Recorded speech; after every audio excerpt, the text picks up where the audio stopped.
فوزیہ صدیقی کے وکیل عمران شفیق اور عدالتی معاون زینب جنجوعہ بھی عدالت میں پیش ہوئیں اور ایڈیشنل اٹارنی جنرل نے عدالت کو آگاہ کیا کہ حکومت عافیہ صدیقی کیس میں وفد امریکہ بھیجے گی اور اس وفد میں سابق اور موجودہ پارلیمنٹیرین، سینیٹرز اور ریٹائرڈ یا حاضر سروس آرمی آفیشلز، ڈاکٹرز اور فوزیہ صدیقی شامل ہوں گے۔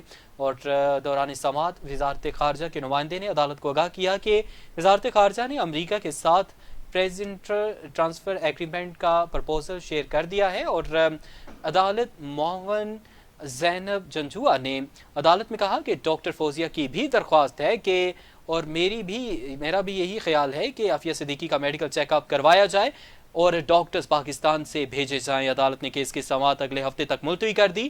واضح رہے کہ وزیر اعظم پاکستان نے عافیہ صدیقی کی رہائی کے لیے امریکی صدر کو خط لکھا تھا۔ خط لکھنے کے بعد اب پاکستانی وفد امریکہ بھیجنے کا فیصلہ کیا گیا ہے۔ کیڈٹ کالج مظفرآباد میں تیسرے سالانہ یوم والدین کا انعقاد کیا گیا، جس کے مہمان خصوصی اسپیکر قانون ساز اسمبلی چودھری لطیف اکبر تھے۔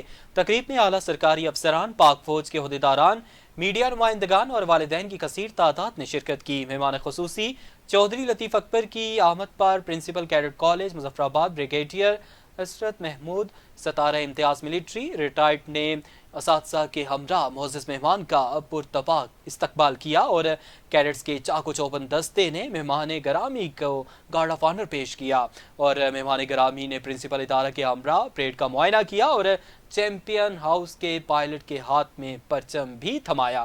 ننھے کیڈٹس نے پی ٹی شو کا بہترین مظاہرہ کر کے ناظرین کو محظوظ کیا اور جمناسٹک ٹیم نے بھی رنگا رنگ کرتب دکھائے۔ پرنسپل ادارہ بریگیڈیئر عشرت محمود نے کالج کی سالانہ کارکردگی رپورٹ پیش کی اور پرنسپل ادارہ نے معزز مہمان کو کالج کی شاندار کارکردگی، بہترین نتائج اور کالج میں نصابی اور ہم نصابی سرگرمیوں کے حوالے سے معلومات فراہم کی۔ اور چودھری لطیف اکبر نے خطاب کے دوران کیڈٹ کالج مظفرآباد کے پرنسپل اور اساتذہ کی کاوشوں کو سراہتے ہوئے کہا کہ کیڈٹ کالج مظفرآباد کیڈٹس کی کردار سازی کے حوالے سے موضوع ادارہ ہے جو کیڈٹس کی پوشیدہ صلاحیتوں کو نکھارنے میں کردار ادا کر رہا ہے۔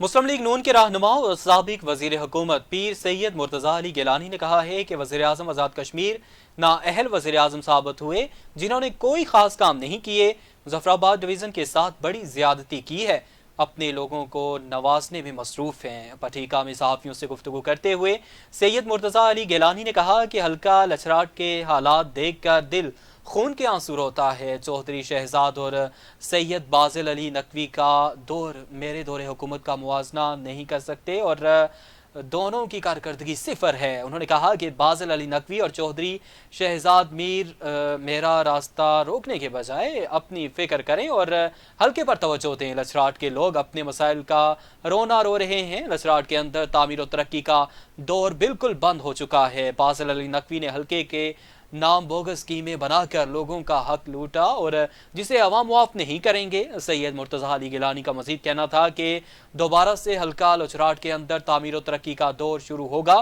لوگ مسلم لیگ نون کی طرف دیکھ رہے ہیں، میں اپنے حلقے کی عوام کو مایوس نہیں کروں گا۔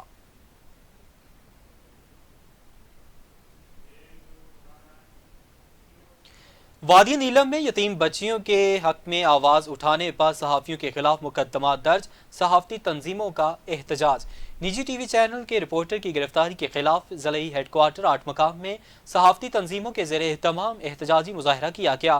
یونین آف جرنلسٹ کی کال پر صحافیوں نے چہروں پر کالی پٹیاں باندھ کر منہ کو تالے لگا کر احتجاج کیا اور صحافتی تنظیموں اور انسانی حقوق کے کارکنوں کی آزادی اظہار رائے پر قدغن کے خلاف آزادی چوک سے ڈپٹی کمشنر آفس تک احتجاجی ریلی نکالی گئی۔ صحافتی تنظیموں نے صحافیوں کے خلاف ایف آئی آر کو ختم کر کے نجی ٹی وی چینل کے رپورٹر وسیم ایوب کی رہائی کا مطالبہ کیا۔ صدر ینگ جرنلسٹ ایسوسی ایشن آزاد کشمیر عثمان طارق چغتائی نے کہا کہ آزادی اظہار رائے پر قدغن قبول نہیں، حکومت اور اعلیٰ عدلیہ صحافیوں کی گرفتاریوں کے خلاف نوٹس لے۔ بلائنڈ ایسوسی ایشن پونچھ کے زیر اہتمام خصوصی افراد کو اپنے مطالبات کے حق میں دھرنا دیے 8 روز گزر گئے، حکومت کی جانب سے تاحال کوئی پیش رفت نہ ہو سکی۔ جموں کشمیر نیشنل عوامی پارٹی کے صدر سردار نیاز خان، لیاقت حیات خان اور دیگر سیاسی سماجی شخصیات نے دھرنے میں شرکت کی اور خصوصی افراد سے اظہار یکجہتی کرتے ہوئے حکومت سے مطالبہ کیا کہ معذور افراد کی کفالت ریاست کی ذمہ داری ہے، فی الفور ان کے مطالبات پر عمل درآمد کیا جائے، ورنہ 28 اکتوبر کے بعد سے تمام سیاسی جماعتوں کو ساتھ لے کر احتجاج کیا جائے گا اور سخت لاہ عمل دیا جائے گا۔ جبکہ خصوصی افراد نے میڈیا سے گفتگو کرتے ہوئے کہا کہ ایک طرف تو حکمران ریاست کی آزادی منا رہے ہیں اور دوسری طرف ریاست کے خصوصی افراد کو ان کے جائز حق سے محروم کر رہے ہیں۔ ہمیں مطالبات کو فی الفور پورا کیا جائے اور ہمارے مطالبات مانے جائیں، بصورت دیگر دھرنا دیا جائے گا۔ کوٹلی میں 5 روزہ انسداد پولیو مہم کا افتتاح کر دیا گیا۔ ڈسٹرکٹ ہیلتھ ڈاکٹر آفیسر سید شفقت شاہ نے مہم کا افتتاح کیا اور انسداد پولیو مہم 28 اکتوبر کو شروع ہوگی اور 1 نومبر تک جاری رہے گی۔